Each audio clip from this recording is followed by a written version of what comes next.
You're listening to an Airwave Media podcast. Welcome to From Beneath the Hollywood Sign. If you love old movies, Hollywood history, or the golden age of filmmaking, you've come to the right place. This is the podcast that talks about amazing stories of Tinseltown from another era and fascinating conversations with writer-producer Steve Cubine and actress-writer Nan McNamara. So, Steve, did Ava Gardner and Howard Hughes have a good relationship? Well, they did until he dislocated her jaw. What? Well, don't worry. She hit him back with an ashtray. From Beneath the Hollywood Sign is the gin joint for you.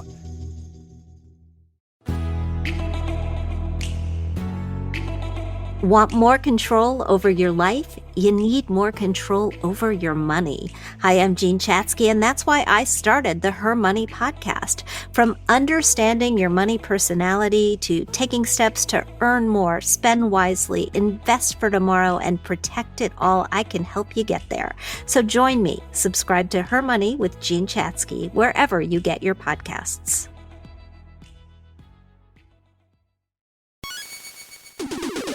Recorded in Chicago, Illinois, with your hosts, Ken, Matt, Neil, and Jeff. This is Triviality.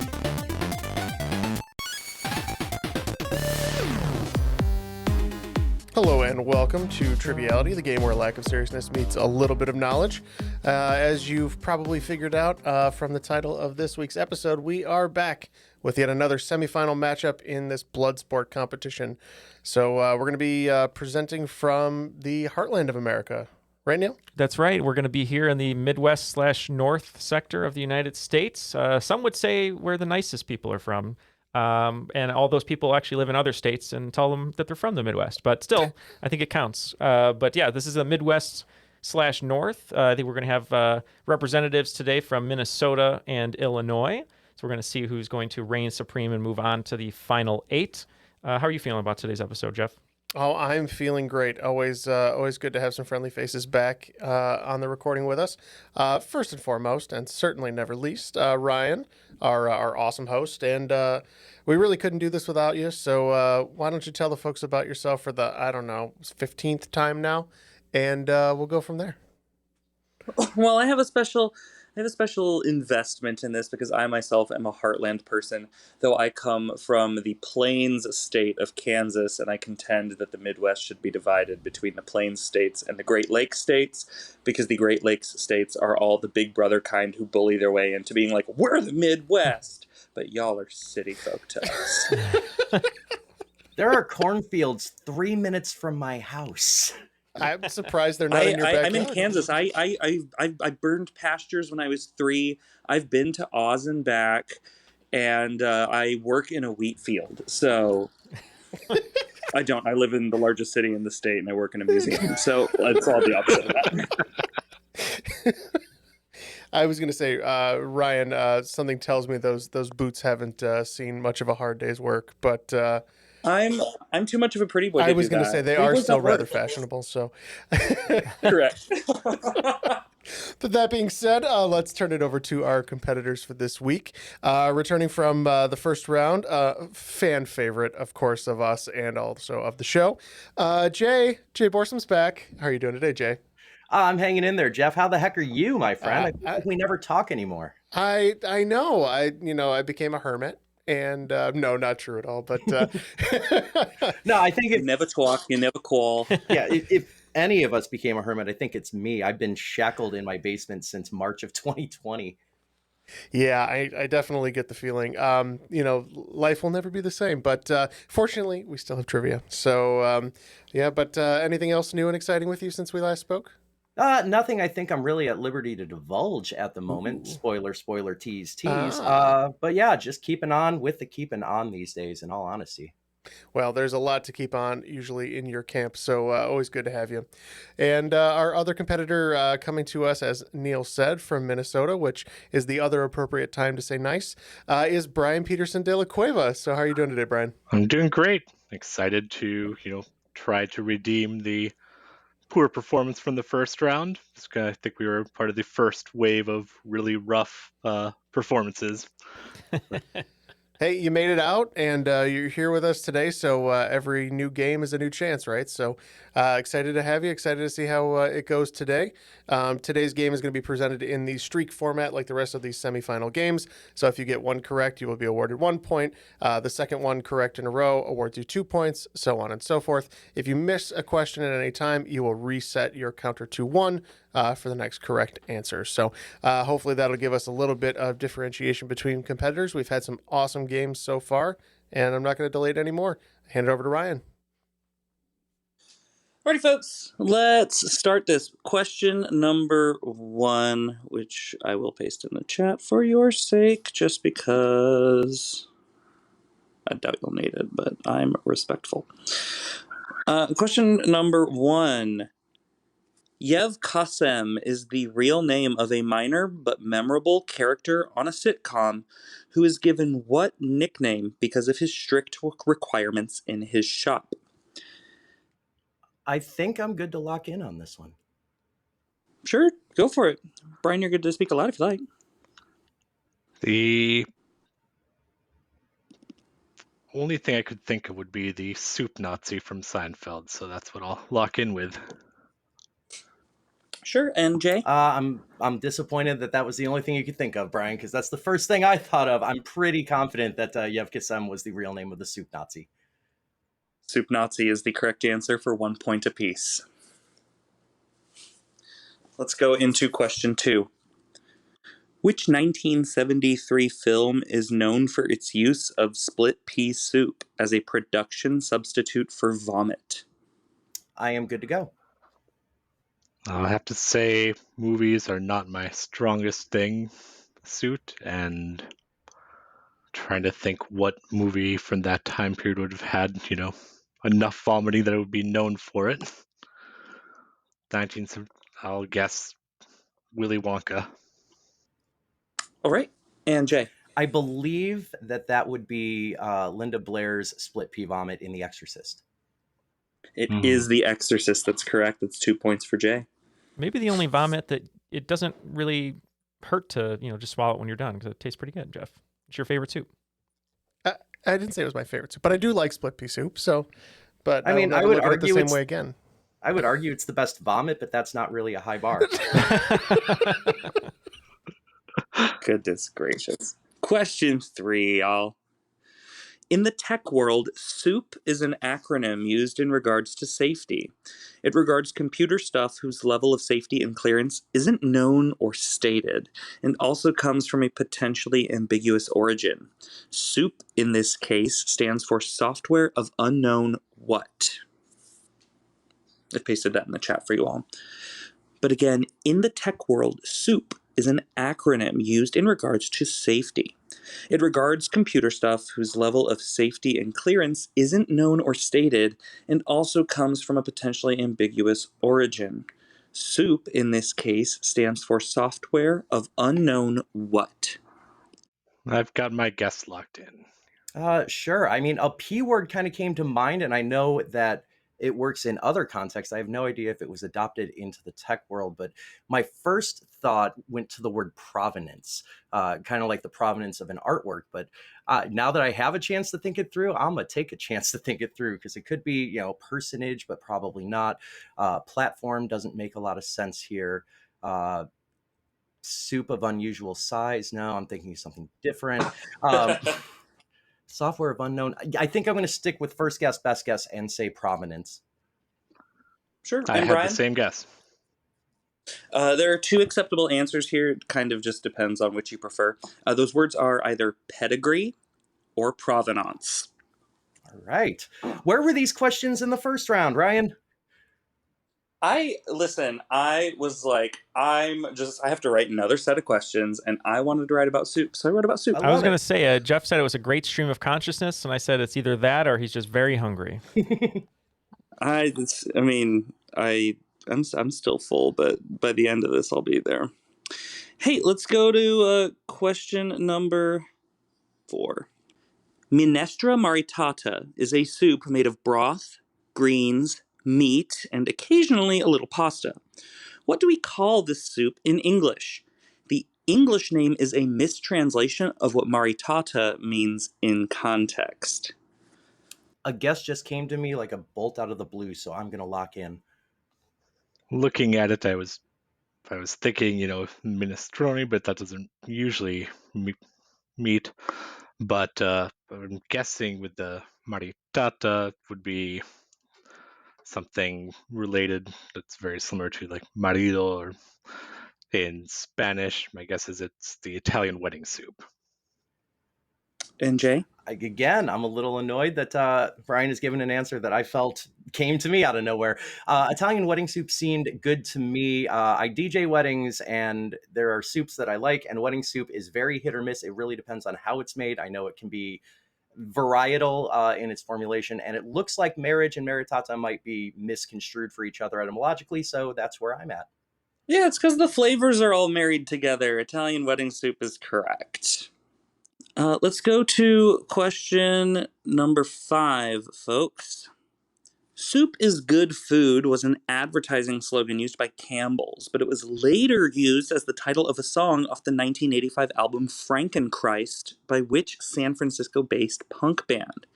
Like many of the band's songs, this track is political in nature, and in this case, is about companies always siding with automation over human workers to save a buck. I don't feel great about it, but I don't think I'm going to come up with a better answer, so I'm locking in. I'm a little annoyed that you're leaving me here to completely expose my ignorance here, but I really, punk is not a strong area for me, and the ones I could think of are not San Francisco or that I know where they're from. I'll just, I guess, say Black Flag and call it a day. All right, and Jay? So I had a really hard time remembering that punk rock wasn't exclusively British in the 80s, because I'm like, it's not the Ramones, it's not the Sex Pistols. Who the heck else is there? Ramones are American, Are they? baby. Oh, How yeah, they're dare New you? York. I don't know what I was thinking on that. But going back to my train of thought, the first thing that came to mind, it's not the thing I landed on, was Bad Religion, but I feel like they're more 90s. So I tried to dial it back just a little bit more, and no confidence on this at all. I said the Misfits. The Misfits are American, so you're good. The correct answer is Dead Kennedys. Fair enough. Yeah. All right. At least I've heard of it and can feel worse. Dead Kennedys. I wrote a pop punk themed round about 2 years ago where I took the concept of pop punk and I inverted it. So it was all punk lyrics that I rewrote to be about soda. And I was in there in my head going, who did I write about? I wrote about the Runaways. I wrote about Bad Religion. I wrote about Green Day. Who else did I get in there? And I wrote one about the Dead Kennedys, but could not for the life of me recall them when it mattered. There's actually a bunch of good San Francisco punk bands. Op Ivy, which became Rancid, and also actually Green Day. Funny you should say that. It was also Bay Area. Hey, I think that is the halfway point. Jeff, how are we doing? Well, we're going streaking, as they say in the wonderful 2003 Will Ferrell comedy. Where's the quad? Old school. Brian, excellent start to the game. You've got 4 points for yourself. Jay, strung together, I think the best performance so far, possibly. The best streak we've seen so far. Oh, my goodness. 4. So you've got a little bit of a lead going on right now, Jay, at 10. So not out of the question. We'll see what the second half brings us, but certainly an excellent performance. We've still got a whole nother half to play, so let's start with question 6. The Soup series of young adult literature from the 1970s was highly acclaimed in its time and was loosely based on author Robert Newton Peck's life. Peck is perhaps best remembered, though, for an all-timer YA book titled A Day No Whats Would Die. Feel better without a streak on the line here. Less pressure. Yeah. So I'm going to throw down with a guess that, again, I don't think is right, but nothing better is coming. I'm just going to say bugs. All right, and Jay? I have no idea if I'm even in the universe of the correct answer on this, but I know that there's at least one well-known YA book where a pig's life and death mattered. So I said A Day No Pigs Would Die, and I'm just really hoping that I've thrown the right spaghetti at the wall here. Well, that's Charlotte's Web, silly. The correct answer is A Day No Pigs Is Would it Die. really? Oh my God. Okay, that didn't come out of nowhere. Whew. No, that is correct. I thought we were talking about the beloved children's book Animal Farm. Oh, they die. The children yearn for the mines and the Union of Soviet Socialist Republics. Okay, hey, next question, number 7. Before inspirational memes and posts your aunt shared on Facebook, she would likely have gone to the bookstore to buy collections of these uplifting stories. First published in 1993, which best-selling series of nonfiction books am I talking about?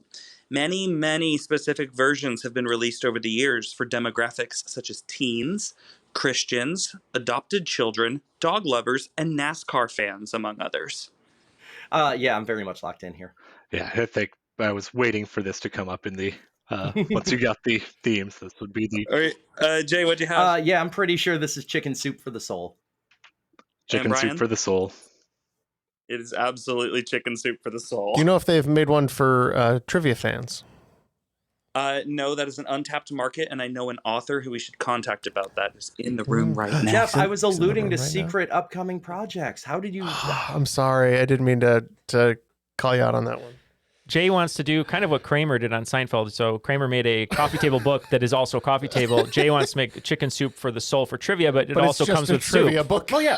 But it has soup. It has soup. Yeah. Yeah, Minestra Maritata, just to be ironically clear. Love it. Hey, let's go to number 8. This one is about soup. Oh, good. A change of pace. Number 8. On display at the Museum of Modern Art, Andy Warhol's Campbell's soup cans might be the most recognizable and famous piece of pop art ever produced. In which decade did Warhol create this iconic painting? Oh, goody. I wish I had thunder on this. I really, truly did. First guess that came to mind is it feels like it's a very 60s piece, but now I'm second guessing myself. I don't think it goes as far back as the 40s. I don't know if Warhol was really producing, especially in pop art. Pop art feels very post 1950s, so that would take the 40s and 50s off. I can't imagine it was produced in my lifetime, and I was born in 81, so that really gets me down to 60s and 70s. And the question is, do I go with my gut when there is potentially the game on the line here, or do I invert it and assume Ryan is on a different wavelength than me? You know, I'm going down with the ship. I'm going to say the 1960s. Right, and Brian. I had the same thought. I actually was wondering whether it might be the late 50s, but I also went with the 60s. It was at the very beginning of the 1960s. Whew, mama, I will take that.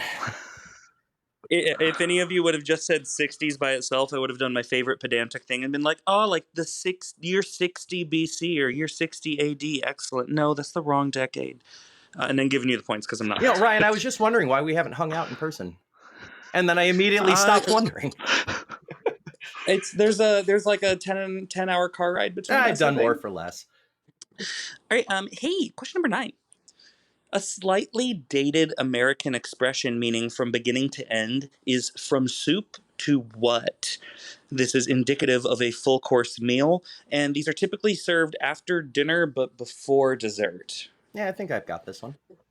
And I've heard the phrase soup to nuts, so I'm just going to assume it's that. And if that's correct, I had no idea of the derivation.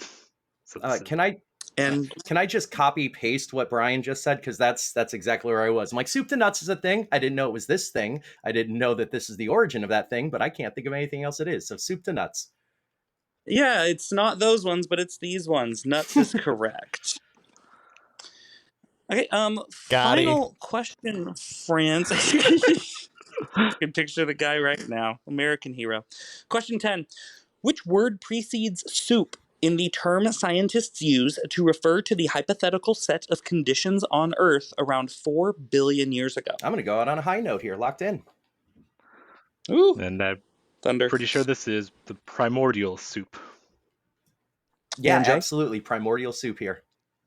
Primordial soup is absolutely correct. Well done. Jeff, that's the end of our questions. Where does that leave us? Brian, excellent performance today. You also had a streak of 4 to yourself. You scored 14, which is better than pretty much every one of your other cohorts in this round. So nothing to be ashamed of. Unfortunately, today, I hate to say it, Jay just had that game, and that game was worth 25 points, which is far and away the best, highest score we have had, a record in the semifinal round. So, wow, an amazing showing from you both today. Certainly something to be proud of. But unfortunately, Brian, we're gonna have to bid you adieu. With what's very sad, since you put together such a great game. But is there anything you'd like to say before we show you off? I would just say that, I feel like if I were like the redeemed team coming back and then just getting curb stopped by the dream team, because that was just ran into a buzzsaw there with Jay. I can't just shrug your shoulders and say, well done. So I didn't even tell the fine folks at home how you went out. Apparently, you did trip and fall into a buzzsaw, but didn't realize Jay had set up a sawmill below you instead of an entire classic mill. Punji pit. And your bones provided the bone marrow for a soup that we're making for your soul. When you fell into the pit and you were screaming "Fa!" and we're like, yeah, that is what your bones are going to be used for. Yeah. At least I'm giving. Feels very Shel Silverstein of you. And I will say, Jay, again, excellent performance. Anything you want to say in parting before we see you in the final round? Yeah, definitely. I want to make sure the listeners know that game was much closer than the final outcome determined. Brian, I think you got like 7 of them and I got 8. So it just so happened, or 8 or 9 or whatever. 8 to 9. Yeah. So it really was that close. Yeah. And I had a couple really lucky guesses in there. So that absolutely could have gone either way, Brian. Very well played. A pleasure to meet you. Good luck in your future quiz endeavors. May I never have to meet you again on the field of battle. Well, I appreciate it. And Ryan, thanks again. What a tasty game you put together for us today. Really enjoyed it. Full of sodium. We're all just a bunch of crackers in Ryan's world.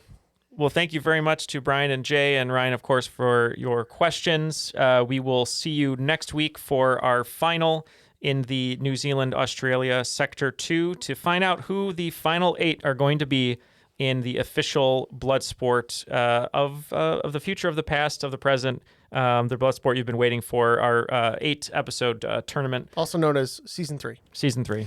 So yes, thank you to everyone on this episode. We look forward to seeing you next week. But before we go, we just want to say thank you to our network, Airwave Media, which you can find at airwavemedia.com. There's a bunch of shows that you can find over there, like our friends over at Good Job Brain, The Scientific Melody, and Soup to Nuts, which is not a real podcast. I just made it up.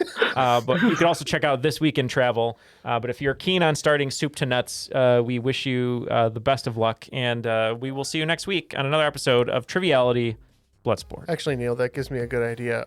We're going to have a podcast where we hate soup. It's going to be called Nuts to Soup. There you go. Nuts to Soup in your ears very soon.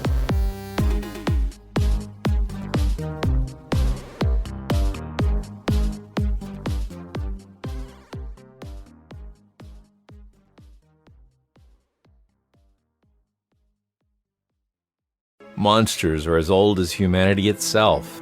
Monsters embody our fears. Yet, they help us define the boundaries of what it means to be human. We know most monsters aren't real, yet we can use monsters to learn about reality. Psychology, biology, folklore, literature, critical thinking. We're on a journey to learn about the world through the lens of monsters. And we hope you'll come along with us. Subscribe at monstertalk.org.